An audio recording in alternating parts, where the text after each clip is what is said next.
Okay. మరి మన next topic వచ్చేసి agriculture of Indus valley civilisation. సింధు నాగరికత యొక్క వ్యవసాయానికి సంబంధించి మనం నేర్చుకోబోతున్నాం. ఓకేనా? రైట్. ఏందండి వీళ్ళది? అగ్రేరియన్ ఎకానమీ అంటే వీళ్ళది వ్యవసాయ ఆధారిత ఆర్థిక వ్యవస్థ అని అర్థం. అంటే ఈ సమాజం మొత్తం దేనిపైన డిపెండ్ అయి ఉందండి? దేనిపైన? ట్రేడ్ పైననా? కాదండి. వ్యవసాయం పైన. దేనిపైన? వ్యవసాయం పైన. ఆ వ్యవసాయం నుంచి వచ్చే మిగులు ఉత్పత్తులతోనే కదా వీళ్ళు ట్రేడ్ చేసేది. వ్యవసాయం నుంచే కదా మన ప్రొడక్ట్స్ వస్తే వీళ్ళు దానికి సంబంధించి ట్రేడ్ చేస్తారు. సో మెయిన్ మెజారిటీ దేనికి సంబంధించింది వీళ్ళ నాగరికత? వ్యవసాయ ఆధారిత నాగరికత అంటే agrarian economy are agrarian society. వీళ్ళ ముఖ్యమైన ఆహార పంట వచ్చేసి మెయిన్ క్రాప్ ఏంది అంటే వీట్ అండ్ బార్లీ. ఏందండి? Wheat and barley. వీళ్ళు వీట్ అండ్ బార్లీతో పాటుగా వరిని కూడా పండించారు, ఇతర కూరగాయలను కూడా పండించడం జరిగింది. సో ఎక్కువ పండించింది ఏంటంటే వీట్ మరియు బార్లీ. ఇప్పటికీ కూడా ఉత్తర భారతదేశంలో కనుక మనం చూసుకున్నట్టయితే ఈ గోధుమ పంట అనేది ఎక్కువ పండించడం జరుగుతుంది.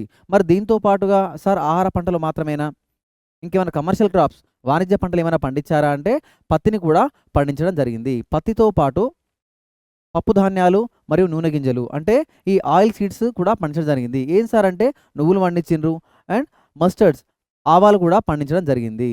ఓకేనా? సరే, మరి ముఖ్యంగా ఈ వరికి సంబంధించిన ఆధారాలు మనకి ఎక్కడ దొరికినాయి అంటే ఇక్కడ వరికి సంబంధించిన ఆధారాలు అంటే 2 రకాల ఆధారాలు ఉన్నాయండి. ఇక్కడ మనం ముఖ్యంగా చూసుకున్నట్టయితే వరికి సంబంధించిన ఆధారాలు సింధు నాగరికతలో దొరకడం జరిగింది. ఆధారాలు 2 రకాలుగా దొరకడం జరిగింది. ఒక దగ్గర మనకు వరి పొట్టు దొరికితే ఇంకో దగ్గర మనకు వరి దొరకడం జరిగింది. సార్ వరి ఏంది, వరి పొట్టు ఏంది? రైస్ అయినా రైస్ హస్క్ అయినా ఒకటే కదా, మరి వరి దొరికిందని చెప్పొచ్చు కదా సార్. దానికి వరి పొట్టు ఒక దగ్గర దొరికింది, వరి ఒక దగ్గర దొరికింది. ఇట్లా తిప్పి చెప్పడం దేనికి అనంటే మనకు ఒక దగ్గర బియ్యం దొరికితే దాని అర్థం అక్కడ పండించిండ్రు అని కాదు. వాళ్ళు బియ్యం వాడిండ్రు అని చెప్పేసి, లేదా ఆ బియ్యం వాడిండ్రు అంటే తినడానికి వాడుంటారు ఓకే, కానీ ఆ బియ్యం పండించిండ్రు ఎవిడెన్స్ ఏంది? ఎక్కడి నుంచి తెచ్చుకోవచ్చు కదా. మెసొపొటేమియా నుండో, ఈజిప్ట్ నుండో, చైనా నుండో ఎక్కడి నుంచి వీళ్ళు ఇంపోర్ట్ చేసుకుని ఉంటారు. ట్రేడ్ జరుపుకున్నారు కదా, వ్యాపారం చేసుకున్నారు కదా. సో తెచ్చుకొని వండుకొని తింటారు కదా. మరి ఇక్కడనే పండిందని మనం చెప్పలేం కదా. ఇప్పుడు మనకి ఇక్కడ యాపిల్ దొరుకుతుంది అంటే దాని అర్థం ఇక్కడ యాపిల్ పండిస్తున్నామనా? కాదు. ఇక్కడ మనం యాపిల్ తింటున్నాం. యాపిల్ మనకు అందుబాటులో ఉంది. మనం ఎక్కడి నుంచో ఇంపోర్ట్ చేసుకొని కాశ్మీర్ యాపిల్లో లేకపోతే లండన్ యాపిల్లో తెచ్చుకొని తింటున్నాం. అంతేగాని ఇక్కడ యాపిల్స్ పండిస్తున్నాను కాదు కదా. అంటే బియ్యం దొరకడం వల్ల, అంటే బియ్యం దొరికినంత మాత్రాన ఇక్కడ బియ్యం తింటుందని ఆధారం దొరికినట్టు కానీ బియ్యం పండిస్తున్నట్టు కాదు. అబ్బా సార్, మరి బియ్యం పండిస్తున్నట్టు ఆధారం ఎక్కడ దొరికిందా సార్ అని అంటే దొరికింది. ఏం దొరికిందమ్మా? రైస్ హస్క్, వరి పొట్టు. ఆ బియ్య పొట్టు ఉనక ఉంటుంది కదా, ఉనక పొట్టు అంటాం మనం. ఆ వరి పొట్టు మనకు ఒక దగ్గర దొరికింది. సో ఈ బియ్యం ఎక్కడ దొరికినాయి, వరి ఎక్కడ దొరికింది, ఈ వరి పొట్టు ఎక్కడ దొరికిందో మనం చూసుకుందాం. సో ఇక్కడ వరి వచ్చేసి మనకి ఎక్కడ దొరికిందంటే లోథాల్. ఎక్కడ దొరికిందమ్మా? లోథాల్ ప్రాంతంలో మనకు వరి అనేది దొరకడం జరిగింది. ఇక్కడ లోథాల్లో దొరకడం వల్లనే హిస్టోరియన్స్ ఒక కంక్లూజన్కి రాలేదు. ఏ కంక్లూజన్కి? వరి ఇక్కడ పండించిన కంక్లూజన్కి రాలేదు. ఎందుకంటే ఇక్కడ వీళ్ళ సింధు నాగరికత అన్ని ప్రాంతాలలో లోథాల్ అనేది ట్రేడ్ పాయింట్. అంటే మిగతా నాగరికతలకి, మిగతా ఏరియాస్కి ఈ లోతాల నుంచే ట్రేడ్ అనేది జరిగేది. వ్యాపారం, ఎగుమతులు దిగుమతులు ఇక్కడ నుంచే జరిగేది. సో లోతాలు దొరకడం వల్ల వీళ్ళు ఏమనుకున్నారు అంటే రైస్ దొరికిందంటే వీళ్ళు రైస్ని ఇంపోర్ట్ చేసి ఉంటారు లేదా ఎక్స్పోర్ట్ చేసి ఉంటారు అని అనుకున్నారు. కానీ రైస్ పండించిండ్రు అనడానికి ఖచ్చితమైన ఆధారం వీళ్ళకి అప్పటికి దొరకలేదు. సో ఏమనుకున్నారు? ఇది ఆబ్వియస్గా ట్రేడ్ పాయింట్, మేబీ బయట దగ్గర నుంచి తెచ్చుకొని ఉంటారు అని చెప్పేసి అనుకున్నారు. ఎందుకు? అప్పటి వరకు మనకు ఎక్కడ కూడా రైస్ పండించిన ఆధారం దొరకలేదు కాబట్టి. ఎప్పుడైతే రంగాపూర్లో వరి పొట్టు మనకు దొరికిందో, ఎప్పుడైతే రంగాపూర్ అనే ప్రాంతంలో మనకు ఆ వరికి సంబంధించిన పొట్టు దొరికిందో అప్పుడు మన వాళ్ళు డిసైడ్ అయ్యారు, ఎస్ ఇండియాలో అంటే మన సింధు నాగరికతలో వరిని పండించారు అని చెప్పేసి తెలవడం జరిగింది. సో సింధు నాగరికతలో వరి పంట అనేది వ్యవసాయం చేయడం జరిగింది. సో వరికి సంబంధించిన అవశేషాలు, వరికి సంబంధించిన ఆధారాలు ఎక్కడ దొరికినాయంటే బియ్యం సంబంధించిన ఆధారాలు ఎక్కడ? లోథాల్. వరి పొట్టు, రైస్ హస్క్ ఎక్కడ దొరికిందంటే రంగాపూర్. ఎక్కడ? రంగాపూర్. ఓకేనా? బియ్య పొట్టు అడుగుతుండా లేకపోతే బియ్యం అడుగుతుండా మనం చూసుకోవాలి. వరి అడిగితే లోథాల్ ఆన్సర్, వరి పొట్టు అడిగితే ఏది answer? Rangapur. Very good sir. మరి వీళ్ళు వ్యవసాయం ఎలా చేశారు? ఇప్పుడున్నట్టు ఈ కెనాల్స్, వాటర్ రిజర్వాయర్స్, ఇంత ఇరిగేషన్ ఫెసిలిటీ, ఈ మిషన్ భగీరథ లాంటి ఫెసిలిటీస్ అప్పుడు లేవు కదా. మరి అంత మంచి వ్యవసాయం ఎలా చేశారు అని అంటే వీళ్ళు వర్షాధారిత వ్యవసాయం చేశారు అని మాత్రమే చెప్పుకోవడానికి లేదు. అదేం సార్, మరి అప్పుడు రిజర్వాయర్స్ ఉన్నాయా?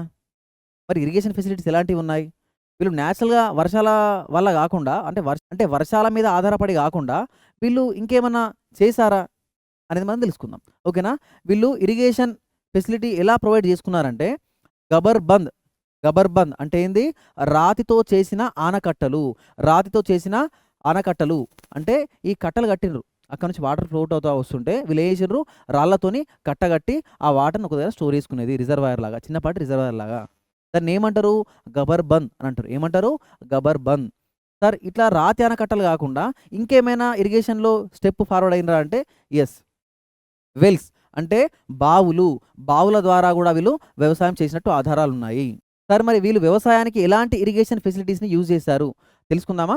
మరి ఎలాగంటే ఇక్కడ వర్షాలు మాత్రమే కాకుండా, అంటే మనం ఏమనుకుంటాం, ఆ కాలంలో ఎలాంటి ఇరిగేషన్ ఫెసిలిటీస్ లేవు, ఎందుకంటే 4000 ఏళ్ల కిందట ఎలాంటి టెక్నాలజీ లేదు కాబట్టి వర్షాలు పడితే వ్యవసాయం వచ్చేది, వర్షాలు పడకపోతే వ్యవసాయం ఎండిపోయేది మనం అనుకుంటాం. కానీ అట్లా అనుకుంటే తప్పేనండి. ఎందుకు అనంటే వర్షాలపై మాత్రమే ఆధారపడకుండా, వర్షాలపై మాత్రమే ఆధారపడకుండా వీళ్ళు కొన్ని కొత్త టెక్నిక్స్తో వ్యవసాయానికి కావాల్సిన నీటి సదుపాయాన్ని, ఇరిగేషన్ ఫెసిలిటీస్ని కల్పించుకోవడం జరిగింది. ఏంది సార్ అంటే పాయింట్ నెంబర్ 1 గబర్ బంద్. ఏందమ్మా, గబర్ బంద్. సార్ ఏంది సార్ గబర్ బంద్ అంటే, ఇప్పుడు ఒక రివర్ ఫ్లో అవుతుందమ్మా, రివర్ ఫ్లో అవుతుంది. సో ఏంది వర్షాకాలం కాబట్టి నీళ్లు మంచిగా నిండుతున్నాయి, మంచిగా ఫ్లో అవుతున్నాయి. కానీ ఎండాకాలం వస్తే ఆ రాజస్థాన్, ఆ గుజరాత్ లాంటి ప్రాంతాలలో ఎండాకాలం వస్తే ఆ రివర్ మొత్తం డ్రై అయిపోయేది, ఎండిపోయేది. అంటే వ్యవసాయానికి సరిపడా నీళ్లు ఉండేవి కావు. సో వీళ్ళు ఏం చేసేది, రాతి ఆనకట్టలు, ఆ ఫ్లో అవుతున్న వాటర్ పైన, ఆ వాగు పైన బండరాలతో ఒక ఆనకట్ట లాంటి నిర్మాణం చేసేది, ఒక బ్రిడ్జ్ లాంటిది దాన్ని అక్కడ పెట్టి వచ్చే వాటర్ని మొత్తం అక్కడనే ఆపేసేది. చిన్నపాటి రిజర్వాయర్ లాంటిది వీళ్ళు తయారు చేసుకున్నారు. సో ఈ రాతి ఆనకట్టలను ఏమంటారు, గబర్ బందులు. ఏమంటారమ్మా, గబర్ బందులు. సరే ఇది మాత్రమేనా అంటే కాదండి, బావులు తవ్వుకొని ఆ బావుల ద్వారా కూడా వ్యవసాయం చేసిన సందర్భాలు ఉన్నాయి. మనకు ఉదాహరణ తీసుకుంటే ఒక మొహంజోదరోలోనే మనకు దాదాపుగా ఒక 600-700 బావులు దొరకడం జరిగింది. అంటే కనీసం 2-3 ఇళ్లకు ఒక బావి అన్న ఉండేది. సార్ మరి అక్కడ 600-700 బావులు దొరికాయంటే ఎస్ దొరికాయండి. ఎందుకంటే మీరు పాతకాలంలో కనుక చూసుకున్నట్టయితే ఇంట్లో కనీసం కామన్గా ఒక బావి అనేది ఉండేది. అంటే మనం చూసుకుంటే ఒక పల్లెటూరులలో మనము ఒక 30 ఏళ్ల కిందట, 40 ఏళ్ల కిందట చూసుకుంటే కనుక ఈ బోరు లాంటి లేని సమయంలో ఇంట్లో చిన్నపాటి బావి అనేది ఉండేది. సో బావి తవ్వుకుంటే అక్కడ నుంచి వచ్చిన గ్రౌండ్ వాటర్ని వీళ్ళు చేదుకొని, అంటే తోడుకొని వాడుకోవడం జరిగింది. అంటే సింధు నాగరికత కాలంలో కూడా ఆ మొహంజోదరోలో దొరికిన ఈ 700-800 బావులు ఏవైతే ఉన్నాయో అవి దేనికి ఎవిడెన్స్గా ఉన్నాయండి, వీళ్ళు బావుల ద్వారా కూడా నీటిని అందుకున్నారు అని చెప్పేసి తెలుస్తుంది. దాంతో పాటుగా వ్యవసాయానికి కూడా వీళ్ళు బావుల నుంచి వచ్చిన నీటిని, భూగర్భ జలాలను వాడుకున్నారని చెప్పేసి మనకు తెలుస్తుంది. సార్ గబర్ బందులు, రాళ్ళతో కట్టిన ఆనకట్టలు, ఇరిగేషన్ ఓకే. మరి బావులు తవ్వినరు, బావుల ద్వారా ఇరిగేషన్ ఓకే. ఈ రెండేనా అంటే ఈ రెండు మాత్రమే కాకుండా ఇంకోటి ఏంది, కెనాల్స్ తవ్వడం జరిగింది. ఏందమ్మా, కెనాల్స్ అంటే కాలువలు. రివర్ ఫ్లో అవుతూ ఉంటే ఆ రివర్ పక్కన ఉన్నటువంటి, ఇప్పుడు మీకు ఉదాహరణగా చెప్తాను చూడండి. ఇక్కడ వచ్చేసి ఇట్లా ఒక రివర్ ఫ్లో అవుతుంది. ఏంది, ఇక్కడ ఒక వాగ్ అనేది, ఒక నది అనేది ఫ్లో అవుతుంది. సో ఈ పక్కన ఉన్న పొలాలకి నీరు అనేది మంచిగా అందుతుంది. అర్థమైందా, పక్కన పొలాలకు నీరు అందుతుంది. బట్ ఇక్కడ ఎక్కడో దూరంగా ఉన్న ఇంకో పొలం ఉంది. సో ఇక్కడ వాటర్ ఫెసిలిటీ అందుతుందా, ఇంత దూరం నుంచి అందదు. సో అప్పుడు వీళ్ళు ఏం చేశారండి, ఈ రివర్ ఏదైతే ఉంటుందో ఈ రివర్ నుంచి ఏం చేశారు, ఒక కెనాల్ని, ఒక కాలువని, చిన్నపాటి కాలువని తీయడం జరిగింది. చిన్నపాటి కాలువని తీసి ఈ రివర్ నుంచి వచ్చే వాటర్ని కొద్దిగా తిప్పుకొని ఆ కాలువల్లో నుంచి ఆ నీటిని వాడుకోవడం జరిగింది. సో ఈ కాలువ చుట్టుపక్కల ఉన్న పొలాలకు కూడా నీళ్ళు అనేవి అందించడం జరిగింది. So canal system and well system అంటే కాలువల ద్వారా, బావుల ద్వారా మరియు గబర్ బండ్లు అనబడే రాతి నిర్మాణాల ద్వారా కూడా వీళ్ళు నీటిని చాలా పొదుపుగా వాడుకున్నారు వ్యవసాయానికి అని చెప్పేసి మనకు తెలుస్తుంది. సార్ సింధు నాగరికతలో దొరికినటువంటి అతిపెద్ద వ్యవసాయ క్షేత్రం అంటే ఏం లేదండి, ఫార్మింగ్ ల్యాండ్. అంటే ఏంది, సింపుల్ చెప్పాలంటే ఇప్పుడు నా వ్యవసాయ క్షేత్రం ఒక 5 ఎకరాలు అంటే ఉంటే బాగుండు, పలానా భూమన్న అనే వ్యక్తి వ్యవసాయ క్షేత్రము ఒక 30 ఎకరాలు, అంటే తనకున్న భూమిని ఏమంటారు, వ్యవసాయ క్షేత్రం అంటారు. సో ఇక్కడ మనకు దొరికినటువంటి అతిపెద్ద వ్యవసాయ క్షేత్రము అంటే ఏది అని అంటే, ఏదమ్మా ఇక్కడ దొరికిన అతిపెద్ద వ్యవసాయ క్షేత్రము కాళీబంగన్. ఎక్కడ, కాళీబంగన్, రాజస్థాన్లోని కాళీబంగన్ అనే నగరంలో, అంటే ఆ ప్లేస్లో ఇప్పటి వరకు దొరికిన అన్ని అగ్రికల్చర్ ల్యాండ్స్లో అతిపెద్ద ఫార్మింగ్ ల్యాండ్ మనకు అక్కడ దొరకడం జరిగింది. సరే మరి ఇప్పటి వరకు దొరికిన భూములలో, అంటే ఈ సింధు నాగరికతకు సంబంధించినటువంటి ఆ వ్యవసాయ భూములలో మంచి సారవంతమైన నేలలు, మంచి ఫెర్టైల్ సాయిల్ ఉన్నటువంటి ల్యాండ్ మనకి ఎక్కడ కనిపించింది సార్ అని అంటే ధోలవీరా. ఎక్కడ, ధోలవీరాలో మనకు మంచి సారవంతమైన నేలలు కనిపించడం జరిగింది. సో ఈ నదులకు సంవత్సరంలో వర్షాకాలం టైంలో వరదలు రావడం వల్ల ఆ వరదలతో వచ్చే ఈ సారవంతమైన మట్టి, ఈ ల్యాండ్ ఎరోజన్ ద్వారా అంటే మృత్తికా క్రమక్షయం ద్వారా ఎరోజన్ ద్వారా ఆ వరదలతో పాటు వచ్చే మట్టి ఏదైతే ఉందో ఆ చుట్టుపక్కల సిల్ట్ లాగా అంటే చుట్టుపక్కల అక్కడ ఆ మట్టి అనేది అలా డంప్ అయిపోయేది. సో వరద ప్రవాహం తగ్గిన తర్వాత మళ్ళీ ఎప్పటిలాగానే చిన్న వాగు అయిన తర్వాత ఆ మట్టి మాత్రం మంచి సారవంతమైన మట్టి అక్కడ ఉండిపోయేది. అలాంటి సారవంతమైన నేలల్లో ఆ వరద మైదానాల్లో వీళ్ళు ఏం చేసేది మంచిగా పంటలు పండించేది. సో ఇంత మంచి ఫెర్టైల్ సాయిల్ సారవంతమైన నేలలు సింధు నాగరికత ప్రజలకు అందుబాటులో ఉండడం వల్ల ఏమైందండి సర్ప్లస్ అగ్రికల్చర్ అనేది స్టార్ట్ అయింది. అంటే సో దీనివల్ల ఏమైందండి సాధారణంగా కంటే ఎక్కువగా మిగులు పంటలు అనేది రావడం జరిగింది. సో పంటలు ఎక్కువైతే ఏమైందండి ఇప్పుడు ఫర్ ఎగ్జాంపుల్ ఇక్కడ చూడండి ఇది ఏందండి సింధు నది. ఏంది సింధు నది. ఈ నదికి మిగతా 5 నదులు ఉపనదులు ఏంది జీలం కానీ చీనాబ్ కానీ సట్లెజ్ కానీ రావి కానీ బియాస్ కానీ ఇవన్నీ నదులు. సో ఈ 5 నదులు వర్షాకాలంలో ఈ 5 నదుల ద్వారా ముఖ్యంగా ఈ సింధు నది ద్వారా వచ్చే వరదల వల్ల చుట్టుపక్కల మొత్తం సారవంతమైన మట్టి అనేది అక్కడ డంప్ అయ్యేది. సో ఎప్పుడైతే వరదలు వస్తాయో మట్టిని తీసుకొని వచ్చేది, వరద ప్రవాహం తగ్గిన తర్వాత సారవంతమైన మట్టి అక్కడే ఉండిపోయేది, నది ఎప్పట్లాగానే ఏంది అన్నట్టు ఫ్లో అయ్యేది.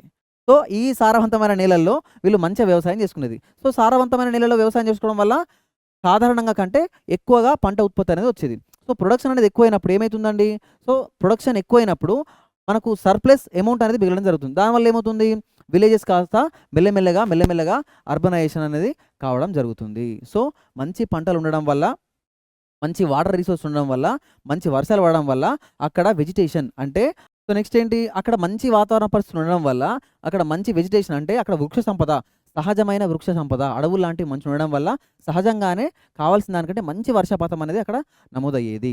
ఓకేనా మంచి వర్షాలు మంచి సారవంతమైన నేలలు ముఖ్యంగా ఈ కారణాల వల్ల అక్కడ వ్యవసాయం అనేది మంచిగా జరిగి సర్ప్లస్ ప్రొడక్షన్ అనేది జరిగి అది ఏమైందండి తర్వాత పట్టణ నాగరికతకు దారితీసింది. అంటే ఆ గ్రామాలు పట్టణాలు మారడానికి దారితీసింది. తర్వాత చూడండి మనకి ఇక్కడ దొరికిన ముఖ్యమైన ఆధారం ఇంకోటి ఏంది అని అంటే నాగలి. ఏందండి నాగలి. సార్ నాగలి డైరెక్ట్గా దొరికిందా మనకంటే దొరకలేదు. మరి ఏం దొరికింది సార్ అని అంటే నాగలికి సంబంధించిన టెర్రకోటా బొమ్మ. సార్ టెర్రకోటా బొమ్మ ఏంటి సార్ ప్లాస్టిక్ బొమ్మ తెలుసు మళ్ళీ రిమోట్ బొమ్మ తెలుసు మరి టెర్రకోటా బొమ్మ ఏంటి సార్ అంటే టెర్రకోటా మట్టి బొమ్మ. అంటే మట్టితో బొమ్మలు చేసి నిప్పులో కాల్చిన తర్వాత ఆ బొమ్మలు గట్టిపడిన తర్వాత వాటితో వీళ్ళు ఆడుకునేది. అంటే ఆట బొమ్మలు. ఈ ఆట బొమ్మల ద్వారానే వాళ్ళు ఎలాంటి జంతువుల్ని మచ్చిక చేసుకున్నారు అంటే ఎలాంటి జంతువులు వాళ్ళకి తెలుసు. ఇప్పుడు మన కుక్కకు సంబంధించిన ఆధారం దొరకలేదు కానీ కుక్క బొమ్మ అక్కడ దొరికింది. అంటే దాన్ని బట్టి అర్థం ఏమవుతుంది ఓహో అంటే వీళ్ళకి కుక్క తెలుసు. కుక్క అనేది సింధు నాగరికత కాలంలో ఉంది. పడవకు సంబంధించిన ఎవిడెన్స్ మనకు దొరకలేదు కానీ పడవకు సంబంధించిన బొమ్మ అనేది మనకు అక్కడ దొరకడం జరిగింది. ఓహో అంటే వీళ్ళకు పడవ చేయడం కూడా తెలుసు. మళ్ళీ ఇంకోటి ఏంది ఎడ్ల బండికి సంబంధించిన ఎవిడెన్స్ కూడా మనకు దొరకలేదు కానీ అక్కడ ఆ ఎడ్ల బండికి సంబంధించిన ఆ టెర్రకోటా మట్టి బొమ్మ అనేది దొరికింది. సో అప్పుడు దానివల్ల ఏమర్థమైంది మనకు ఓహో వీళ్ళకి ఎడ్ల బండి కూడా తెలుసు అని చెప్పేసి అర్థమైంది. సార్ మరి నాగలి ఒక్కటి కూడా దొరకలేదంటే ఎట్లా దొరుకుతుందండి. నాగలి దేంతో చేస్తారు ఆ టైంలో కర్రతో చేసిండ్రు అంటే కట్టెతో చేసారు. మరి ఆ కట్టెతో చేసింది వేల ఏళ్ళు ఎట్లా సర్వైవ్ అవుతుంది మనకు తెలిసిందే కదా. ఒక కట్టెని మనం పాతి పెడితే అది ఎన్ని ఏళ్ళని ఆగుతుంది. సో ఏమవుతుంది తర్వాత అది ఆ భూమిలో కలిసిపోవడం జరుగుతుంది. కనీసం మనకు ఆ మట్టి బొమ్మ అనేది దొరకడం వల్ల టెర్రకోటా అంటే ఏం లేదమ్మా కాల్చిన మట్టి బొమ్మల్ని టెర్రకోటా బొమ్మలు అని అంటారు. ఓకేనా అలాంటి టెర్రకోటా అనే బొమ్మ మనకు దొరకడం వల్ల ఏం తెలిసింది ఓహో వీళ్ళు నాగల్ని వాడారు. నాగల్ని వాడడం వల్ల ఏంది మనకు అడిషనల్గా వచ్చిన బెనిఫిట్ అని అంటే ఎప్పుడైతే వీళ్ళు నాగలిని ఉపయోగించి వ్యవసాయంలో నాగలిని ఉపయోగించడం జరిగిందో అప్పుడు వ్యవసాయ ఉత్పత్తి అనుకున్న దానికంటే మరింతగా రెండింతలుగా రావడం జరిగింది. దానికి దీనికి ఏం తేడా సార్ అంటే నాగలి లేకుంటే చేసే వ్యవసాయం పద్ధతి వేరు, నాగలి ఉంటే చేసే వ్యవసాయం పద్ధతి వేరు. నాగలి ఉంటే ఏమవుతుందండి సో ఆ నాగలితో 5 ఎకరాలు 10 ఎకరాలు దున్నుకుంటూ మంచిగా వ్యవసాయం చేసుకోవచ్చు. సో మామూలుగా దున్నిన దానికంటే నాగలితో దున్నడం వల్ల వ్యవసాయంలో మిగులు ఉత్పత్తి అనేది రావడం జరుగుతుంది. వ్యవసాయంలో అనుకున్న దానికంటే పంట ఉత్పత్తి కూడా ఎక్కువ వచ్చే అవకాశం ఉంటుంది. ఎక్కువ ఏరియా కూడా వ్యవసాయం చేసుకునే అవకాశం ఉంటుంది. సో నాగలి కనుగొనడం వల్ల వీళ్ళకు వ్యవసాయంలో ఎక్కువ లాభాలు రావడం జరిగింది. ఆ లాభాలతో వీళ్ళు ఈ గ్రామీణ శైలి నుంచి పట్టణ నాగరికత కూడా మారడానికి అవకాశం ఏర్పడింది. సో దీంతో పాటుగా సార్ నాగలి దొరికింది. మరి నాగలి ఎద్దులకు కట్టి వాడిందని మనకు ఎట్లా తెలుసు సార్.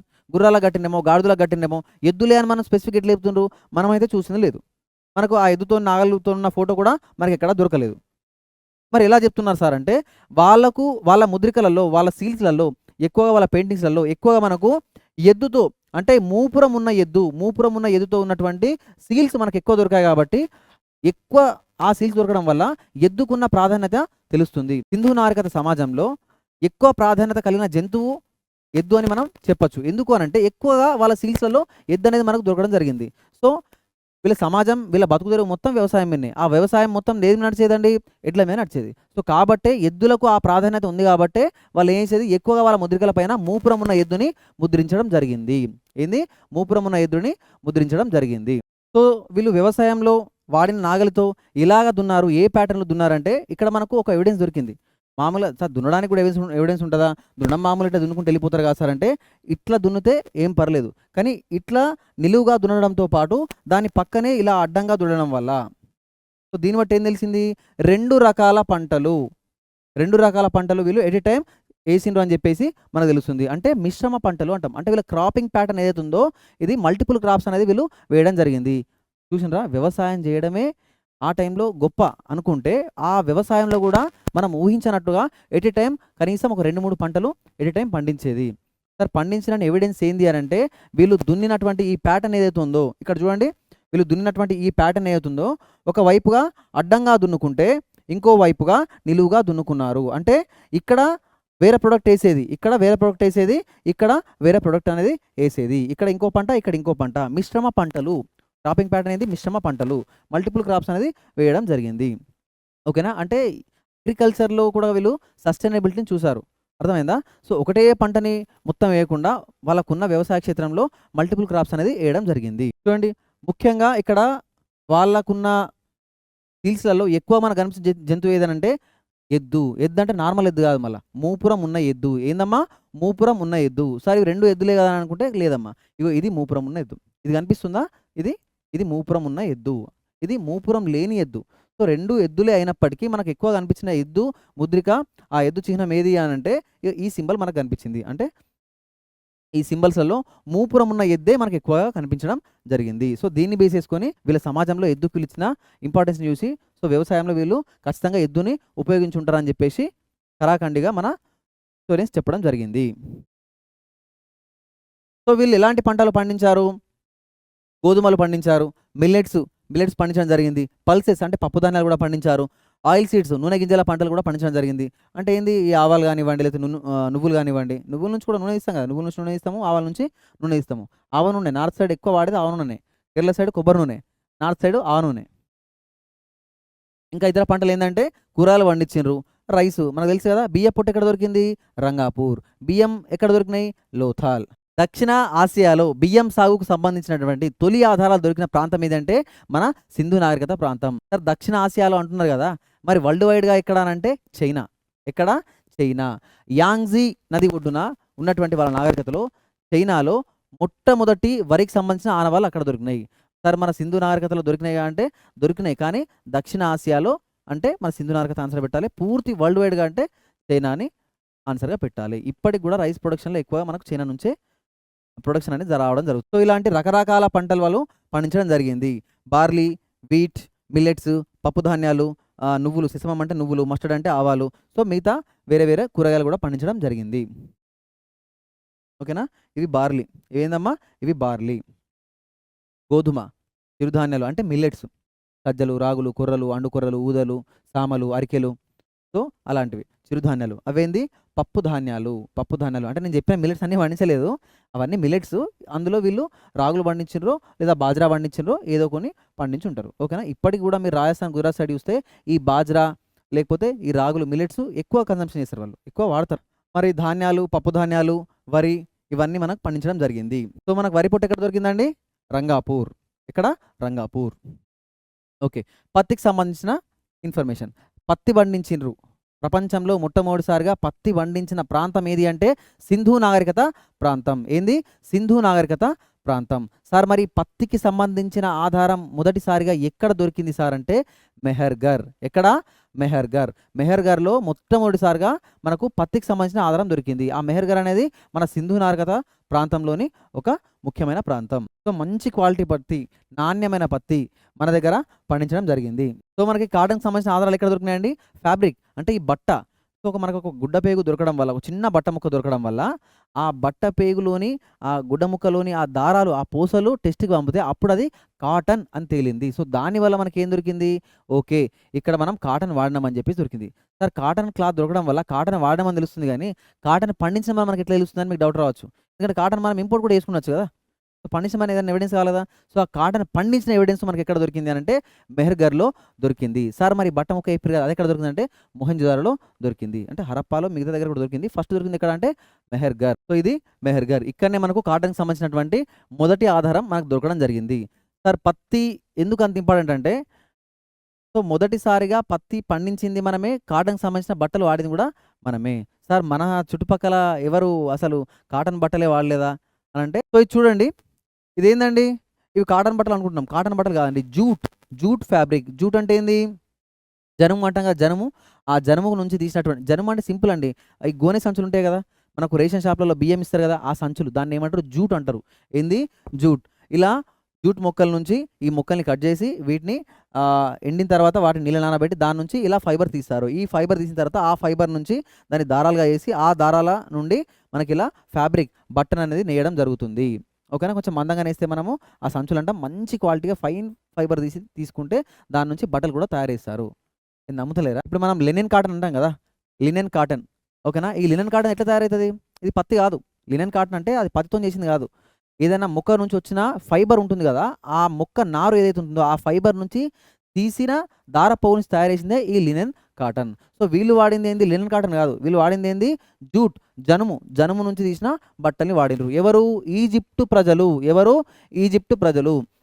ఇది ఈజిప్ట్ ప్రజలకు సంబంధించినటువంటి బట్టలు, జనుము బట్టలు, జూట్ వేర్. ఓకేనా? Jute wear. వాళ్ళకు జూట్ నుంచి తయారు చేసినటువంటి బట్టలు. కానీ మనం మాత్రం ఇట్లా వాడలేదు. జూట్ వాడలేదు. కాటన్ వాడినాం. ఏంది? కాటన్ మాత్రమే వాడలేదండి. కాటన్‌తో పాటుగా వూల్, ఉన్నిని కూడా వాడడం జరిగింది. ఉలెన్ స్వెటర్‌లు ఉంటాయి గదా! సో, అట్లా ఉలెన్ కూడా వాడడం జరిగింది. మనం ఉలెన్ క్లాత్ వాడినాము.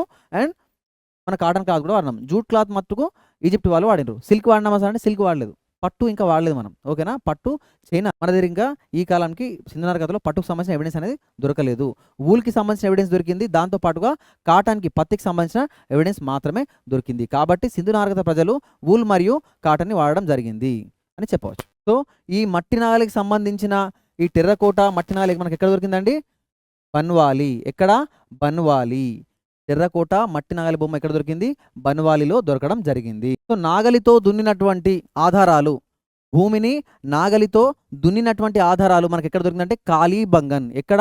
కాళీబంగన్. రాజస్థాన్‌లోని కాళీబంగన్‌లో నాగలితో దున్నినటువంటి ఆధారాలు దొరకడం జరిగింది. నాగలి బొమ్మ ఎక్కడ దొరికిందంటే బన్వాలి.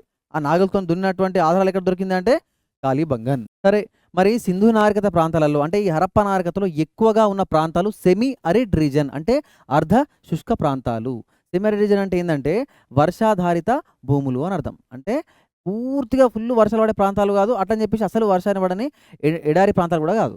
అంటే అర్ధ శుష్క ప్రాంతాలు సెమీ అరిడ్ రీజన్ అంటాం. మరి ఇలాంటి సెమీ అరిడ్ రీజన్‌లో వర్షాల మీదనే ఆధారపడాలి కదా! మరి ఎలాంటి ఇరిగేషన్ మనం ఇంతకుముందు చెప్పుకున్నాం కదా! గబర్ బందులు, బావుల ద్వారా, కాలువల ద్వారా అని చెప్పేసి దాని గురించి కొంచెం డెప్త్‌గా తెలుసుకుందాం. చూడండి, కాలువల ద్వారా ఇలా కెనాల్స్ ద్వారా అర్థమైందా? ఇలా కెనాల్స్ ద్వారా ఇలా వాగు అనేది పారుతుంటే ఆ వాగు నుంచి, ఆ నది నుంచి చిన్న కెనాల్ అనేది తీసి దానికి సబ్ కెనాల్ తీసి దాన్ని వ్యవసాయానికి వాడుకునేది. ఈ కెనాల్స్‌కి సంబంధించిన ఎవిడెన్స్ ఎక్కడ దొరికింది మనకు?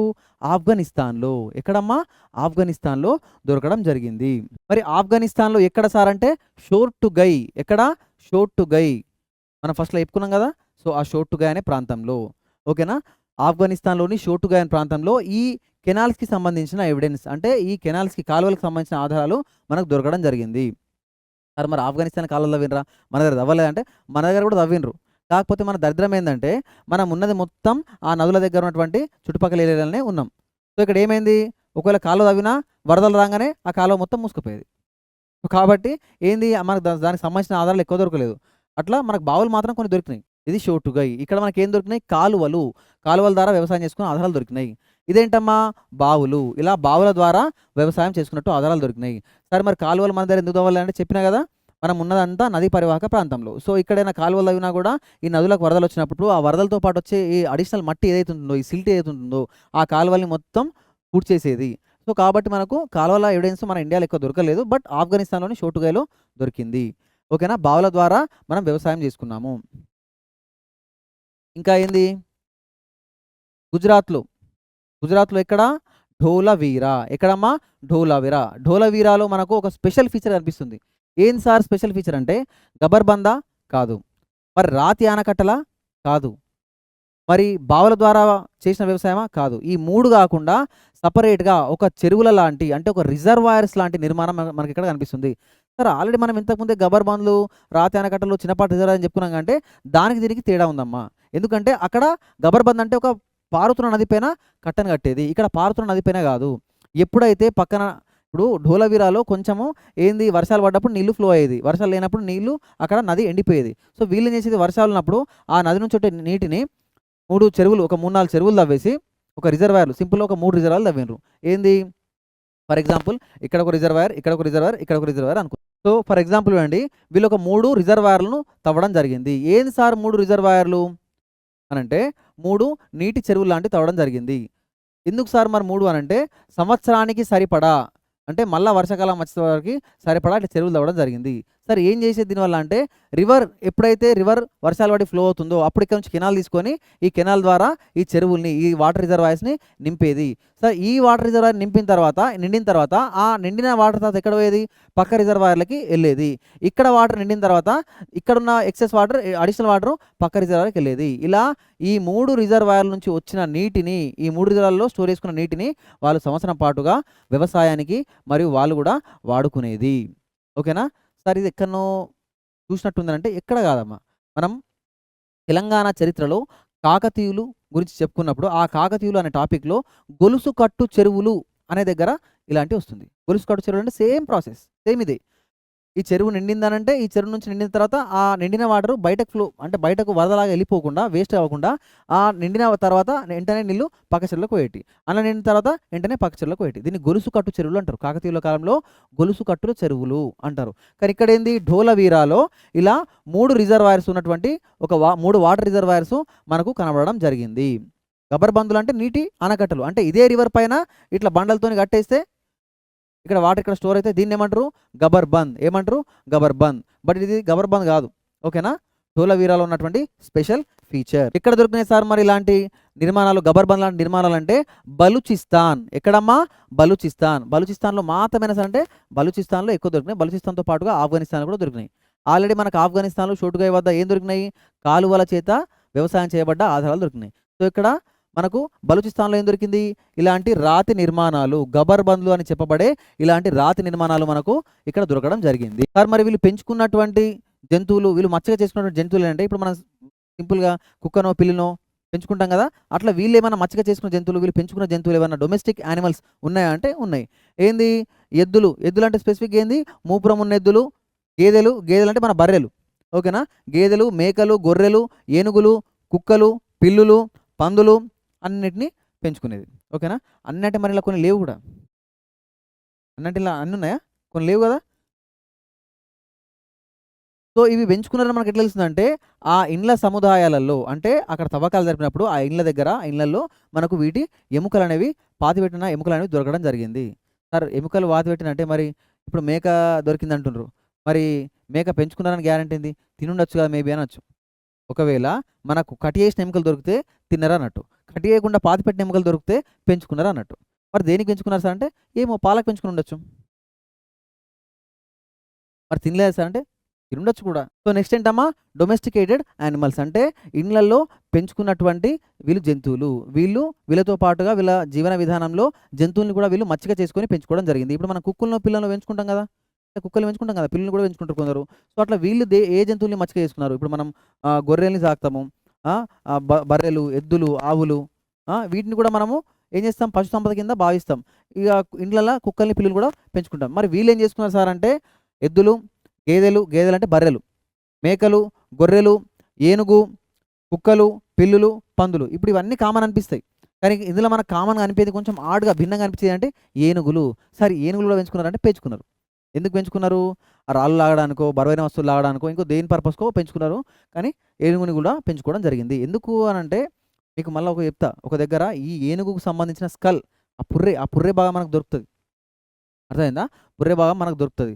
అది అడవిలో దొరికితే వేరుముచ్చట, అడవిలో ఏనుగు ఉన్నదని చెప్పుకోవచ్చు. కానీ ఇక్కడ గృహ సముదాయంలో అంటే ఆ రెసిడెన్షియల్ ఏరియాలో మనకు దొరుకుతాయి కాబట్టి మేబీ ఇక్కడ ఏనుగును కూడా వీళ్ళు పెంచుకొని ఉండొచ్చు అని చెప్పేసి అనుకోవడం జరిగింది. ఓకేనా? సో ఎప్పుడన్నా పెంపుడు జంతువుల కింద ఏనుగు అని వచ్చినప్పుడు ఏనుగు పెంచరు అని చెప్పేసి పెట్టేయకుర్రి, రాంగ్ ఆన్సర్ పెట్టకుర్రి, సరేనా? సో మనం చెప్పుకున్నాం కాబట్టి ఏనుగు కూడా వాళ్ళు పెంచుకున్నారు. సో మరి ఇన్ని జంతువులలో వాళ్ళకి ఫేవరెట్ జంతువు ఏదంటే ఏందండి? ఎద్దు. ఏది? మూపురం ఉన్న ఎద్దు. ఎందుకంటే సీల్స్ పైన ఇలాంటి జంతువులు మనకు కనిపించినాయి కాబట్టి పెంచుకున్నది మనకు తెలిసింది. తవ్వకాల్లో ఆ ఎముకలు దొరికినాయి కాబట్టి పెంచుకున్నది తెలిసింది. మళ్ళీ దాంతో పాటుగా సీల్స్‌తో పాటుగా తవ్వకాలలో దొరికిన ఎముకలతో పాటుగా మనకి ఇంకేం ఎవిడెన్స్ దొరికిందంటే, ఇప్పుడు ఫర్ ఎగ్జాంపుల్ పిల్లికి సంబంధించిన ఎవిడెన్స్ మనకి ఏడ దొరకలేదు. దాని బొక్కలు దొరకలేదు. ఆ పిల్లికి సంబంధించినటువంటి మనకు మిగతా ఆ సీల్స్ పైన కూడా మనకి ఎలాంటి ఆధారాలు లేవు. మరి పిల్లి ఉందని మనకు ఎట్లా తెలిసిందంటే, వాళ్ళ కుండల పైన కొన్ని పెయింటింగ్స్ ఏసేది స్టోరీస్ లాగా. ఆ కుండల పైన ఉన్న ఒక పెయింటింగ్‌లో ఒక పిల్లి బొమ్మను దించడం జరిగింది. సో దానివల్ల మనోళ్ళు ఏమన్నారు? ఈళ్ళు పిల్లిని కూడా పెంచుకున్నారు అని చెప్పేసి చెప్పడం జరిగింది. ఓకేనా? సార్ మరి గుర్రం, ఇది కొంచెం కాంట్రోవర్షియల్. ఎందుకు సార్ గుర్రం కాంట్రోవర్షియల్ అంటే కొందరు హిస్టోరియన్స్ ఏమంటారు? గుర్రం ఉన్నది, వీళ్ళకి గుర్రం తెలుసు అంటారు. కొందరు హిస్టోరియన్స్ ఏమంటారు? సింధు నాగరికత ప్రజలకి గుర్రం తెలవది అని అంటారు. అంటే మరి ఉన్నదా లేదా అంటే క్లారిటీ లేని విషయం. ఎందుకు సార్? మరి గుర్రంకు సంబంధించిన అవశేషాలు మనకు సూర్కటోడ అనే ప్రాంతంలో దొరికినాయి కదా అని మీరు డౌట్ పడొచ్చు. కానీ ఆ అవశేషాలు ఏవైతే ఉన్నాయో, ఆ గుర్రానికి సంబంధించిన అవశేషాలు ఏవైతే ఉన్నాయో సూపర్ఫిషియల్ లెవెల్‌లో దొరికినాయి. అంటే ఏంది?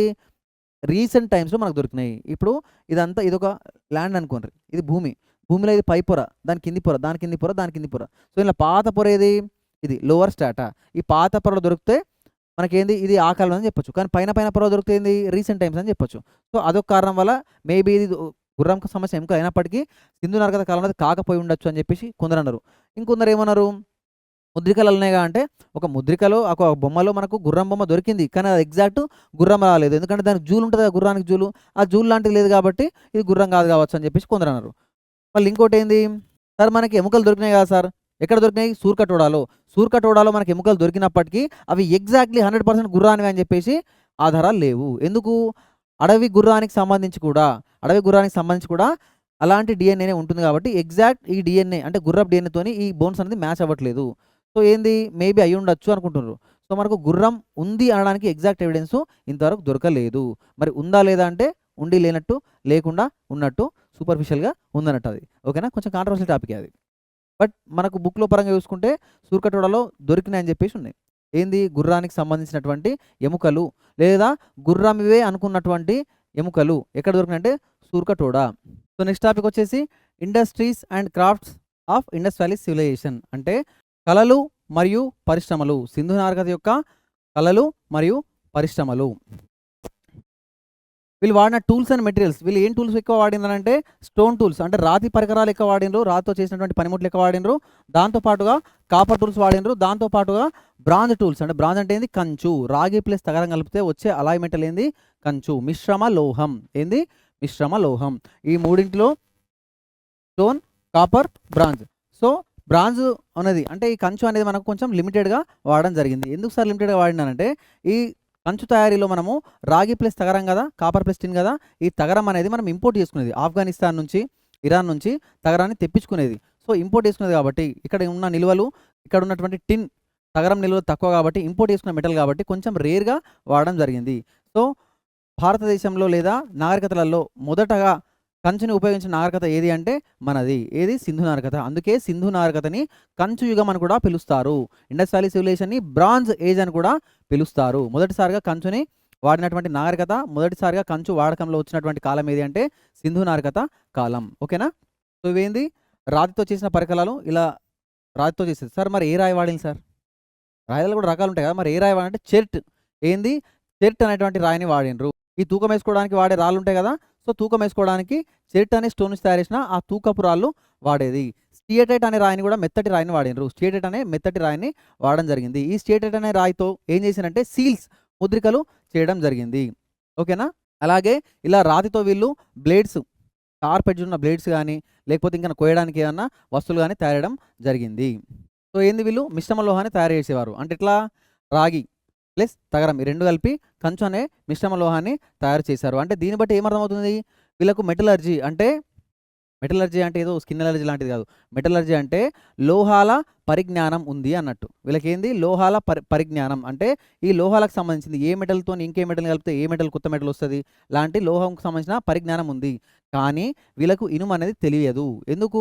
ఎక్కడ కూడా సింధు నాగరికత తవ్వకాల్లో ఇనుముకు సంబంధించిన ఆధారాలు మనకు ఎక్కడ దొరకని కారణంగా సింధు నాగరికత ప్రజలకి ఇనుము తెలియదు అని చెప్పేసి చెప్పడం జరుగుతుంది. సార్ మరి బంగారం తెలుసా అంటే తెలుసు.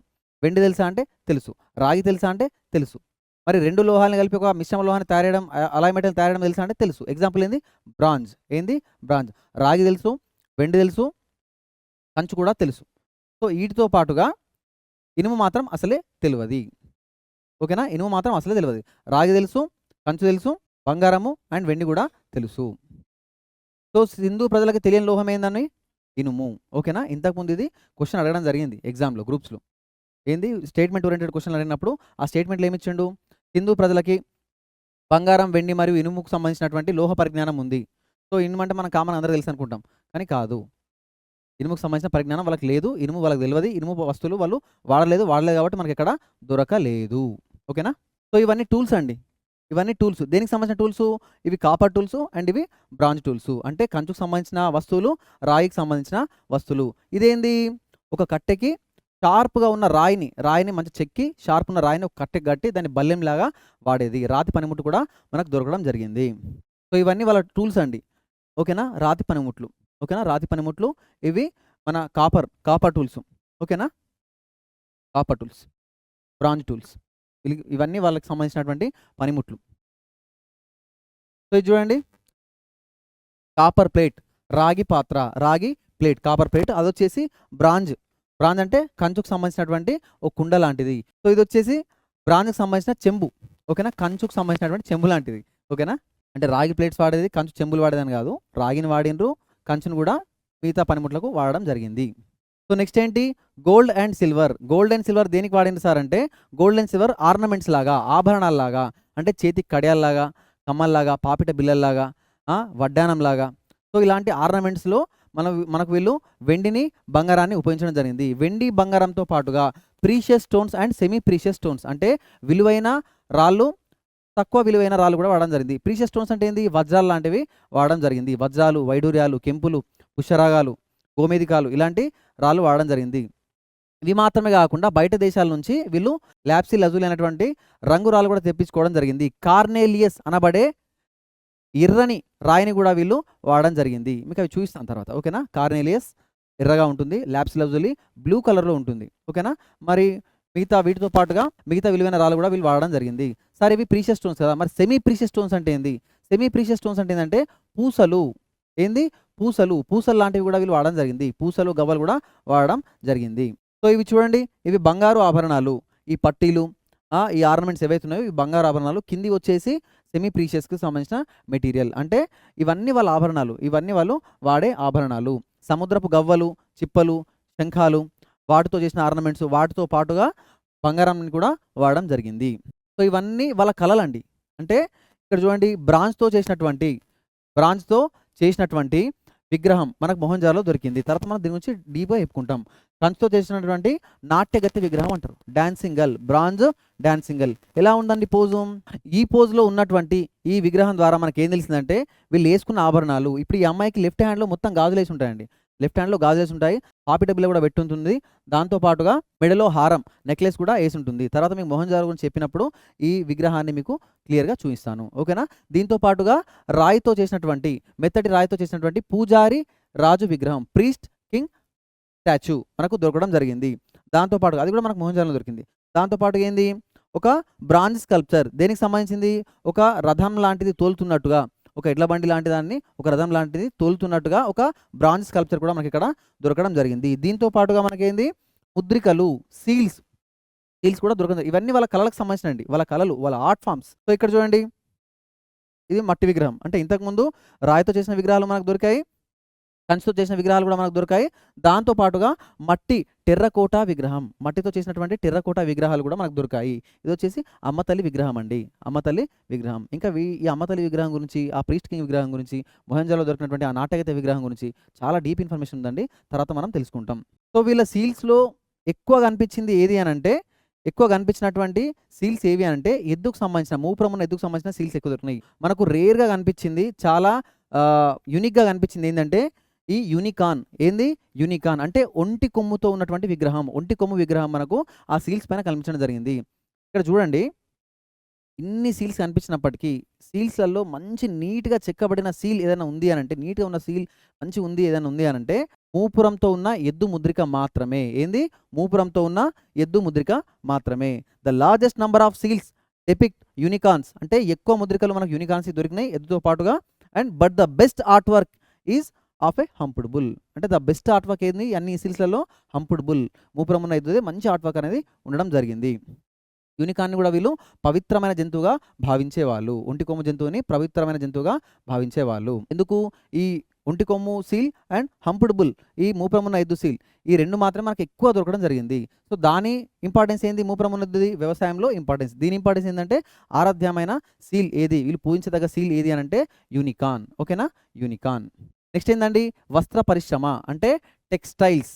వీళ్ళు వాడినటువంటి వస్త్రాలు మనం చెప్పుకున్నాం కదా ఇంతకుముందు. ఏ ఫ్యాబ్రిక్ వాడినరు? Cotton and wool. ఓకేనా? కాటన్ మనకు ఎవిడెన్స్ ఎక్కడ దొరికింది? మెహర్‌గర్. చూడండి ఇది కాటన్‌కి సంబంధించిన ఎవిడెన్స్ అండి. ఈ దారపు పోగులున్నటువంటి ఈ ఎవిడెన్స్ ఏది దొరికిందో దీన్ని బేస్ చేసుకొని దీన్ని టెస్ట్ చేస్తే ఏం దొరికింది? ఓకే. ఇది కాటన్. వీళ్ళు కాటన్ బట్టలు వాడేదని చెప్పేసి తెలిసింది. ఇప్పుడు ఈ మట్టి ఉంది కదండీ! ఈ తడి మట్టికి అతుక్కున్నటువంటి గుడ్డపేగు ఆ బట్ట ముక్క ఏదుందో అది మనకు దొరికింది. ఓకేనా? ఇది మనకు మార్క్స్ అనిపిస్తున్నాయా? సో, యాక్చువల్‌గా అది మొత్తం భూమిలో కలిసిపోయింది. అయినప్పటికీ కొద్దిగా చిన్న చిన్న ట్రేసెస్ మనకు దొరకడం జరిగింది. ఈ మట్టి ముద్దకున్నటువంటి చిన్న చిన్న దారపు పోగుల్ని తీసి కలెక్ట్ చేసి వాళ్ళు టెస్ట్ చేస్తే అది కాటన్ అని చెప్పేసి తేలింది. సో, ఇవన్నీ ఎవిడెన్స్ వాళ్ళు క్లాత్ అనేది వాడినరు అని చెప్పేసి చెప్పడానికి. చూడండి ఇప్పుడు ఇవన్నీ ఇమాజిన్ ఫిగర్స్ అంటే వాళ్ళు ఎలాంటి బట్టలు వాడి ఉంటారు అంటే వాళ్ళు ఏసిన పెయింటింగ్స్‌ని బట్టి, వాళ్ళ ఆర్ట్ వర్క్‌ని బట్టి లేకపోతే వాళ్ళ అక్కడ దొరికిన మనకు విగ్రహాలని బట్టి, ఆ బొమ్మల్ని బట్టి చూస్తే వాళ్ళు ఇలాంటి డ్రెస్సింగ్ స్టైల్‌ని కలిగి ఉన్నారు. ఓకేనా? ఇలాంటి డ్రెస్సింగ్ స్టైల్‌ని కలిగి ఉన్నారు. రైట్. సార్ మరి వాళ్ళు రంగురంగుల బట్టలు వాడినరా అంటే యెస్. రంగురంగుల బట్టలు కూడా వాడడం జరిగింది. సో, ఇక్కడ చూడండి ప్రీస్ట్ కింగ్ మనకిక్కడ దొరికిన ఈ విగ్రహం ఏదుందో ఈ విగ్రహం ద్వారా మనకేం తెలుస్తుంది అంటే సాదా సీదా బట్టలు మాత్రమే కాకుండా ప్లెయిన్ క్లాత్స్, ప్లెయిన్ ఫ్యాబ్రిక్ మాత్రమే కాకుండా ఎంబ్రాయిడరీ ఫ్యాబ్రిక్ కూడా వాడడం జరిగింది. అంటే అల్లికలతో ఉన్నటువంటి బట్టను కూడా వీళ్ళు వాడరని తెలుస్తుంది. సార్ ఎవిడెన్స్ ఏంది అంటే ఈ ప్రీస్ట్ కింగ్‌కును ఏసుకున్నటువంటి శాల్వా ఏదైతే ఉందో ఈ శాల్వా పైన ఈ అల్లికలు గమనిస్తుండ్రా? అది ఎంబ్రాయిడరీ వర్క్‌ని సూచిస్తుంది. ఓకేనా? దీన్ని బట్టి ఏం తెలిసింది? వీళ్ళు ఎంబ్రాయిడరీ వర్క్ ఉన్నటువంటి బట్టల్ని కూడా వాడారని చెప్పేసి తెలుస్తుంది. అమ్మ తల్లి విగ్రహం అండి. అమ్మ తల్లి విగ్రహం మీద ఉన్నటువంటి ఆర్నమెంట్స్ చూస్తే వీళ్ళు ఎలాంటి నగలు ధరించారు, ఎలాంటి వస్త్రధారణ ధరించారని చెప్పేసి కూడా మనకు తెలుస్తుంది.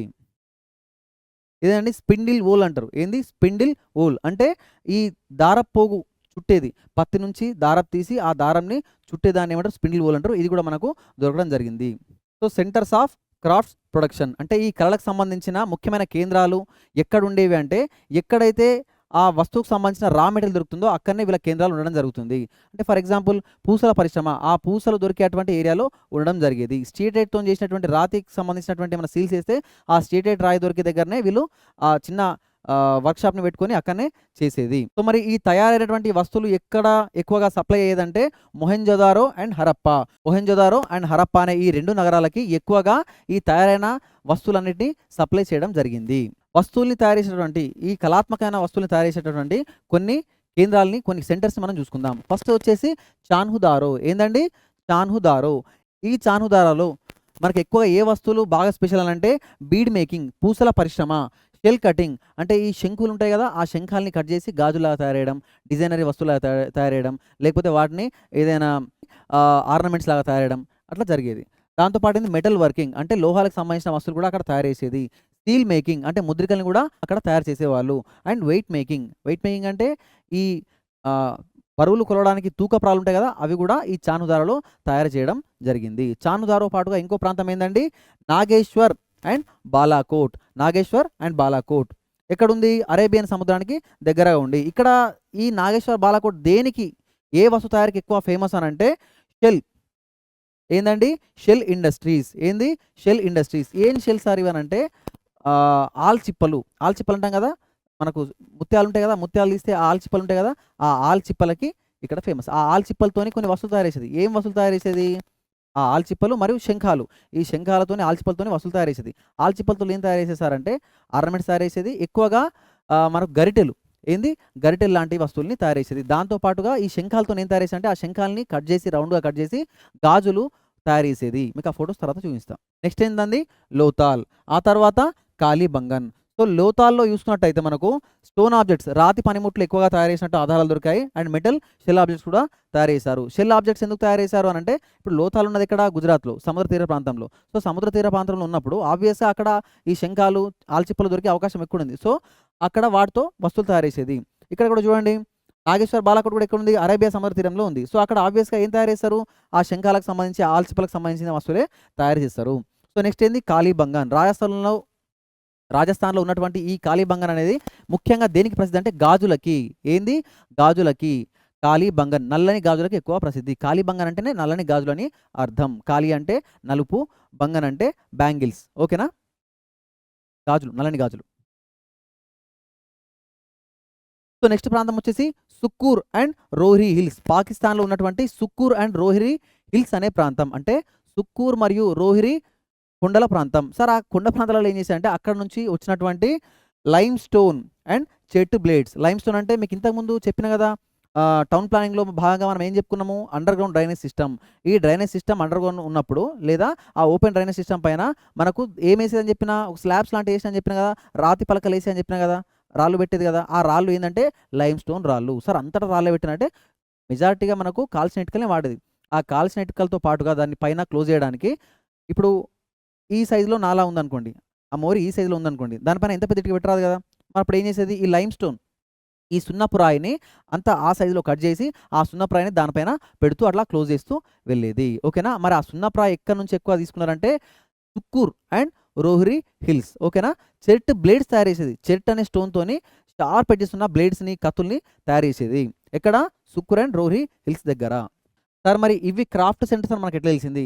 లోథాల్‌లో ఆ షెల్స్‌కి సంబంధించినవి తయారు చేస్తారని, కాళీబంగన్‌లో గాజులు తయారు చేస్తారని, మరి ఆ బాలాకోట్‌లో నాగేశ్వర్ బాలాకోట్‌లో మనకు ఈ ఆల్చిప్పలతో సంబంధించిన ఆ గరిటెలు లాంటివి తయారు చేశారని, చానుదారలో పూసా పరిశ్రమ ఉందని.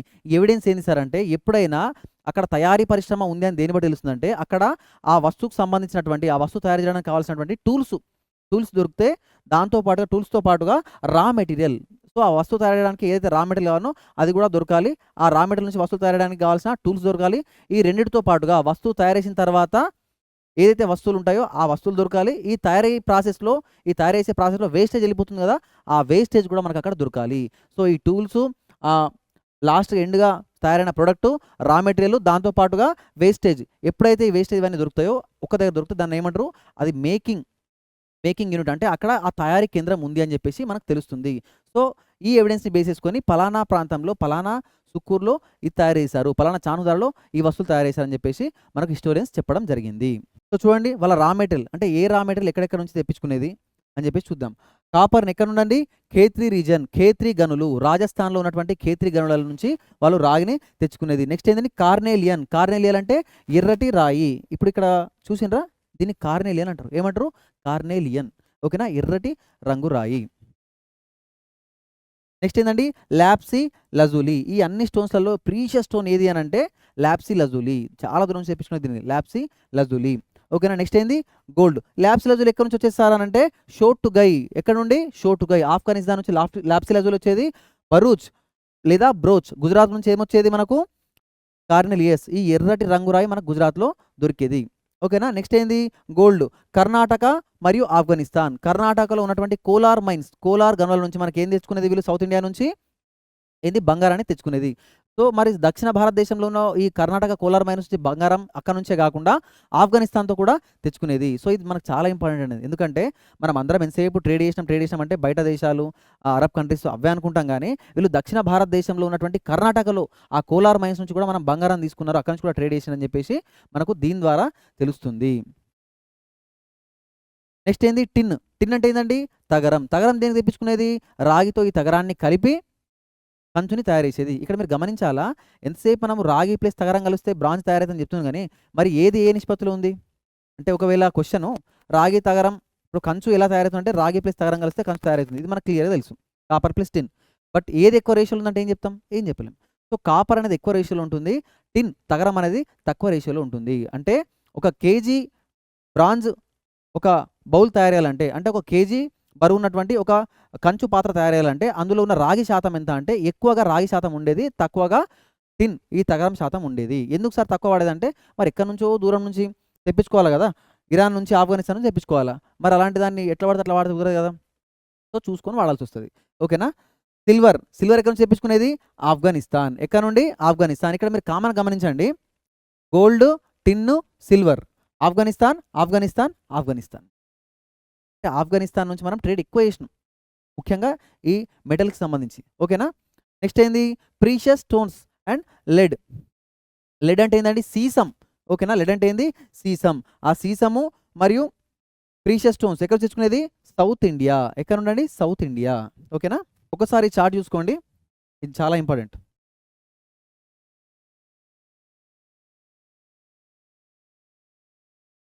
సార్ మరి విదేశీయులతో వాణిజ్యం చేశారని చెప్పేసి, మిగతా నాగరికతలతో వీళ్ళు ట్రేడ్ చేశారని చెప్పేసి మనకు ఎవిడెన్స్ ఎక్కడ ఉందా అంటే ఉంది. సార్ మరి ఏ ఎవిడెన్స్ ఉంది అంటే రిటర్న్ ఎవిడెన్స్ ఉంది. సార్ రాతపూర్వక ఆధారాలు ఉన్నాయా?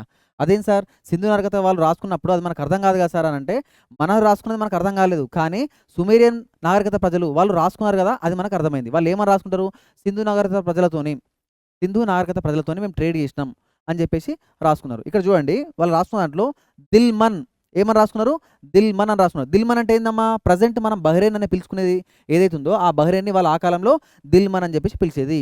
మగాన్ అంటే ఏంది, మక్రాన్ తీరం ఇప్పటికీ ఉంది. మక్రాన్ బహ్రెయిన్ ఇప్పటికీ ఉంది. సో బహ్రెయిన్ అంటే ఏంది, దిల్మన్ అని రాస్తున్నారు. మగాన్ అంటే ఏంది, మక్రాన్ లేదా ఒమన్. ఒమన్ దేశం ఉంది కదా, సో అది మక్రాన్ తీరం అంటారు. నెక్స్ట్ ఏంది, మెలుహా అంటే ఇక్కడ అర్థమైంది అని అంటే, మన హరప్పా గురించి వాళ్ళు చెప్పారు. మన హరప్పాని వాళ్ళు ఏమని రాస్తున్నారు, మెలుహా ప్రాంతం అని చెప్పేసి రాసుకోవడం జరిగింది. అంటే మెసపోటోమియన్స్ మగన్ అని చెప్పేసి దేనికి ప్రస్తావన తీసుకొచ్చినట్టే, ఒమన్ గురించి ప్రస్తావన తీసుకొచ్చిండ్రు. అది కాకుండా దిల్మన్ అని చెప్పేసి ప్రస్తావన తీసుకొచ్చినట్టు సుమేరియన్ ప్రజలు దేని గురించి చెప్తున్నారు అని అంటే, దిల్మన్ అంటే ఏంది, బహ్రెయిన్ గురించి చెప్తున్నారు. మరి మెలుహా అని చెప్తున్నారు. ఈ మెలుహా అనే ప్రాంతం ఏది అంటే మన హరప్పా ప్రాంతం లేదా మన సింధు నాగరికత ప్రాంతం అని మనము చెప్పవచ్చు. సో ఏ నాగరికత ప్రజలు మన సింధు ప్రాంతం గురించి మెలుహాని ప్రస్తావిస్తూ రాసుకున్నారు వాళ్ళ లిపిలో అనంటే ఎవరు, సుమేరియన్ ప్రజలు. సో ఇక్కడ చూడండి, ఇదండి లాప్సీ లజూలి. ఏంది, లాప్సీ లజూలి. ఓకేనా. ఇది అన్ని స్టోన్స్లో కంటే ప్రీషియస్ స్టోన్ ఏదంటే లాప్సీ లజూలి. దీన్ని ఏమంటాం, కార్నేలియస్. ఏంది, కార్నేలియస్. సో ఇక్కడ చూడండి, ఈ లాప్సీ లజూలి మనం ఎక్కడ నుంచి తెచ్చుకున్నామండి, ఆఫ్ఘనిస్తాన్ షోట్టుగై. ఇక్కడ నుంచి షోట్టుగై అనే ప్రాంతం నుంచి తెచ్చుకున్నాం. సార్ మరి ఈ ఎర్ర రంగు కార్నేలియస్ని మనం ఎక్కడ నుంచి తెచ్చుకున్నామంటే మన దగ్గర దొరికేది ఎక్కడ, బ్రోచ్ అంటే ఈ గుజరాత్ తీర ప్రాంతంలో దొరికేది. సార్ మరి బంగారం అంటే కోలార్ నుంచి, అంటే కోలార్ మైన్స్ కర్ణాటక నుంచి మరియు దాంతోపాటుగా ఆఫ్ఘనిస్తాన్ నుండి. సరే మరి కాపర్ రాగి ఎక్కడి నుంచి తెచ్చుకున్నాం సార్ అని అంటే, రాగి మనకి ఎక్కడ దొరికేది, రాజస్థాన్లోని ఖేత్రీ గనులు. ఏంది, రాజస్థాన్లోని ఖేత్రీ గనులు. సో ఇక్కడ చూడండి, వాళ్ళు ఆ పూసలతోని ఇలాంటి హారాలు తయారు చేసుకునేది, ఆర్నమెంట్స్ తయారు చేసుకొని వాడేది. ఇవన్నీ వాళ్ళకి సంబంధించిన వస్తువులే. ఇవన్నీ మీరు ఇక్కడ మంచిగా గమనించినట్టయితే ఇక్కడ చిన్నగా మీకు కనిపిస్తుందా అండి, ఇవేంది బటన్స్, గుండీలు. సో ఈ గుండీలు కూడా మనకు దొరికినాయి, బటన్స్. సార్ ఆ బటన్స్ దేంతో తయారు చేసినంటే, ఇప్పుడు మనకు ఈ శంఖం ఉంటుంది కదా, ఆ శంఖంతో కానివ్వండి, అయితే ఆల్చిప్పలు ఉంటాయి కదా, ఆ ఆల్చిప్పలతోను కానీ రౌండ్ కట్ చేసి దానికి 2 హోల్స్ పెట్టి వాటితోని బటన్స్, గుండీలు తయారు చేసేది. సో ఇక్కడ చూడండి, మనం చెప్పుకున్నాం కదా గరిటెలు, మనం పప్పులు కూరలు పడిచే గరిటెలు కదా, ఆ గరిటెలు ఎక్కడ దొరికినాయని చెప్పుకున్నాం, అంటే ఎక్కడ తయారు చేస్తారని చెప్పుకున్నాము, నాగేశ్వర్ అండ్ బాలాకోట్లో ఏ వస్తువులు తయారు చేసే పరిశ్రమలు ఉన్నాయని చెప్పుకున్నాము, గరిటెలు మరియు గాజులు. ఇక్కడ గరిటెలు అంటే చూడండి, ఇక్కడ మీకు కనిపిస్తుందా అండి, కనిపిస్తుందా, ఇదేది దానికి గరిటెలాగా వాడేది వాళ్ళు. ఏంది, గరిటెలాగా వాడేది. ఇది కానివ్వండి, ఈ శంకుని కూడా నిలువులో కట్ చేసి దాన్ని కూడా గరిటెలాగా వాడేది. ఓకేనా. సో వీటితో పాటుగా ఆ శంఖాలని అట్లా రౌండ్గా కట్ చేసి, అంటే అడ్డంలో కట్ చేసినప్పుడు అవి రింగ్స్ లాగా వచ్చేది. ఆ రింగ్స్ని వాళ్ళు ఏం చేసేది, గాజుల్లాగా తొడుక్కునేది. ఏంది, గాజుల్లాగా తొడుక్కునేది. సో ఇది చూడండి క్లియర్గా, గరిటెలాగా కనిపిస్తుందా, అది గరిటె. ఏంది, గాజులు. దేంతో తయారు చేసినండి, శంఖం.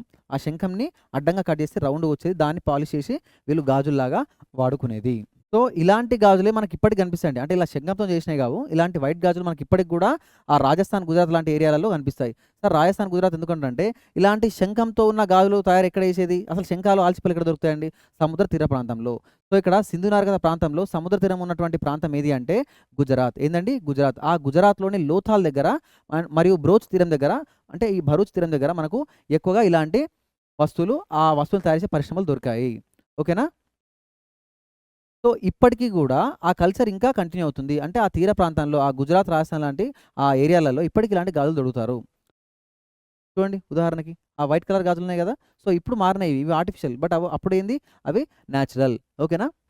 సో, మనకిక్కడ మొహెంజోలో దొరికినటువంటి ఆ నాటగతి విగ్రహాన్ని గూడా గమనిస్తే లెఫ్ట్ హ్యాండ్‌కి మొత్తం గాజులు తొడుక్కొని కనిపిస్తది. ఓకేనా? ఇప్పటికి మనకి ఇలాంటి వైట్ గాజులు కనిపిస్తాయి. సో, ఆ కాలంలో ఇది దేనితో తయారు చేసేది? శంఖాలతో. దేనితోని? శంఖాలతో. సో, ఇక్కడ చూడండి గుజరాత్‌లో మనకు గాజులు తయారు చేసని చెప్పిర్రు గదా! గాజులు తయారు చేసేదని చెప్పిన తీర ప్రాంతంలో ఆ గాజులకు సంబంధించినటువంటి ఎవిడెన్స్ దొరికింది. అంటే ఒక్క దగ్గరే తవ్వకాలలో ఫుల్లు గాజులు దొరికినాయి. అంటే దాని అర్థం ఏందంటే అక్కడ గాజులు తయారు చేసేదన్నట్టు. ఓకేనా? సో, చూడండి ఇది సో, చూడండి ఇవి వాళ్ళు తయారు చేసిన గాజులు. ఈ ప్రెజెంట్ వీళ్ళు యేసుకుంటున్నట్టు గాజులు. ఓకేనా? సార్ మరి ఇవి రింగ్స్ లాగా ఉన్నాయి గదా! ఇవి గాజులే అని మనం ఎగ్జాక్ట్ ఎట్లా చెప్పొచ్చు సార్ అనంటే, ఇక్కడ బొమ్మకు తొడిగి ఉన్నాయి గదా! సో, దీన్ని బట్టి మనం ఏం చెప్తున్నాం? వీళ్ళు గాజులు కూడా తొడుక్కున్నారు. సార్ అవి తొడిగినయి ఈ గాజులే అని గ్యారంటీ ఏంది సార్? ఆ తొడిగిన ఈ విగ్రహానికి ఈ మొహెంజోదారోలో దొరికినటువంటి ఈ నాటకత విగ్రహానికి ఉన్నటువంటి ఆమె తొడుక్కున్నటువంటి గాజులు ఈ శంఖంతో తయారు చేసినట్టు గాజులని చెప్పేసి గ్యారంటీ ఏంది అనంటే, మనకు అక్కడ దొరికిన ఒక శవానికి గూడా అలాంటి గాజు మనకు తవ్వకాల్లో దొరకడం జరిగింది. అక్కడ దొరికిన శవానికి అలాంటిదే దొరకడం జరిగింది. దాన్ని బట్టి వాళ్ళేమన్నారు, ఓహో! ఈ శంఖంతో తయారు చేసినటువంటి గాజులు అని చెప్పడం జరిగింది. సో, మెజారిటీ వాళ్ళ గాజులు ఈ శంఖంతో తయారు చేసిన తెల్ల గాజులే ఉండేవి. సో, మనకు తెల్ల గాజులు మాత్రమేనా అంటే కాళీబంగంలో మాత్రం మనకు నల్లటి గాజులు దొరికినాయి. ఏం దొరికినాయి? నల్లటి గాజులు. నల్లటి గాజులు ఎక్కడ దొరికినాయి అనంటే కాళీబంగన్. మరి ఈ తెల్ల గాజులను తయారు చేసే పరిశ్రమ ఎక్కడుంది అనంటే మనకు ఆ సముద్ర తీర ప్రాంతం అని చెప్పేసి చెప్పొచ్చు. గుజరాత్ అని చెప్పొచ్చు. లేకపోతే నాగేశ్వర్, బాలాకోట్‌లో కూడా మనకు చేయడం జరిగింది. మన భారతదేశంలో అయితే గుజరాత్‌లో. ఎక్కడ? గుజరాత్‌లో. సో, ఇంతకుముందు మీకు చెప్పినా గదండీ! ఆ ఆల్చిప్పలతోని గుండీలు తయారు చేసేదని చెప్పేసి ఇది ఆ బటన్స్ అండి. గుండి. బటన్. ఓకేనా? ఇలా బటన్స్ కూడా తయారు చేసేది. సో, ఇంకోటి ఏం చెప్పినండి? సుక్కూర్ మరియు రోహ్రీ హిల్స్. సుక్కూర్ మరియు రోహ్రీ ప్రాంతం. ఇక్కడ నుంచి మనం ఏం తెచ్చుకున్నాము? Limestone. ఏందండి? లైమ్ స్టోన్ మరియు చెర్ట్ అనే రాయి. లైమ్ స్టోన్‌ని సున్నపు రాయిని మరియు చెర్ట్ అనే రాయిని తెచ్చుకోవడం జరిగింది. లైమ్ స్టోన్ దేనికి వాడడం చెప్పుకున్నాం గదా! ఆ పైన రాతి పలకలు ఉంచడానికి. దేనిపైన? ఆ కాలువల పైన, ఆ మురుగునీటి కాలువల పైన, ఆ మోర్ల మీద అన్నట్టు. అండర్‌గ్రౌండ్ డ్రైనేజ్ సిస్టమ్‌లో భాగంగా ఆ నాలాల పైన మూయడానికి ఈ లైమ్ స్టోన్ స్లాబ్స్‌ని వాడేది. సో, దానికి మాత్రమే గాకుండా కొన్ని కన్‌స్ట్రక్షన్స్ దగ్గర గూడా దాన్ని వాడడం జరిగింది. సో, మరి చెర్ట్ స్టోన్ దేనికి వాడేదంటే వేయింగ్ అంటే ఈ వెయిట్స్‌కి సంబంధించిన దానికోసం ఆ చెర్ట్ స్టోన్‌ని వాడేది. దాంతో పాటుగా ముఖ్యంగా ఎక్కువ వాడింది ఎక్కడ అనంటే షార్ప్ ఎడ్జ్ ఉన్నటువంటి కత్తుల కోసం, బ్లేడ్‌ల కోసం గూడా వాడేది.